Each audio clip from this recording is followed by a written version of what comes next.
Guys, ഇന്ന് നമ്മൾ നൈഗുവിന്റെ ഫോട്ടോഷൂട്ടിന് പോവാണ്. ഒന്ന് കണ്ണടച്ച് തുറന്നപ്പോഴത്തേക്ക് ഒരു വർഷം അങ്ങ് പോയതുപോലുണ്ട്.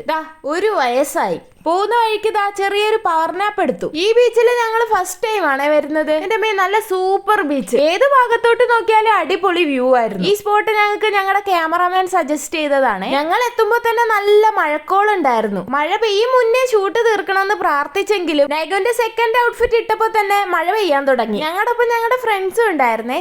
കീ ഞങ്ങളുടെ കയ്യിലാണെന്നുള്ള കാര്യം അവർ മറന്നു. അത് കാരണം 2 റൗണ്ട് ഓടിയിട്ടൊക്കെ എത്തിയപ്പോഴത്തേക്കും ആകെ നനഞ്ഞ് കുളിച്ച് കാറി കയറാൻ പറ്റാത്ത അവസ്ഥയിലായിരുന്നു. നല്ല മഴയുണ്ടായിരുന്നു. ഏകദേശം ഒരു 3/4 മണിക്കൂർ നിർത്താതെ പെയ്യുന്നുണ്ടായിരുന്നു. മഴയത്ത് കൊടയും പിടിച്ച് കുത്തിയിരിക്കുന്ന പ്രതിഭാസം എന്താന്ന് എനിക്ക് മനസ്സിലായിട്ടില്ല. ഇവിടെ ഇപ്പൊ എന്നും മഴയായത് കാരണം നൈഗുവിന് 2 ദിവസമായിട്ട് ചെറിയൊരു ജലദോഷമൊക്കെ ഉണ്ടായിരുന്നു. അത് കാരണം മെഡിസിൻ ഒക്കെ കൊടുത്തിട്ടാണ് കൊണ്ടുവന്നത്. ഇപ്പൊ ഇതെടുത്തില്ലെങ്കിൽ നൈഗു തന്നെ വലുതാകുമ്പോ ചോദിക്കും എനിക്ക് മാത്രം എന്താ ബർത്ത്ഡേ ഫോട്ടോഷൂട്ട് ഒന്നും ഇല്ലായിരുന്നു എന്ന്. അങ്ങനെ മഴ കാരണം ബർത്ത്ഡേ ഷൂട്ട് നടന്നോ ഇല്ലയോ എന്ന് അടുത്ത വീഡിയോയിൽ പറയാം. സബ്സ്ക്രൈബ് ചെയ്യാത്തവരൊന്ന് സബ്സ്ക്രൈബ് ചെയ്ത് സപ്പോർട്ട് ചെയ്യണേ.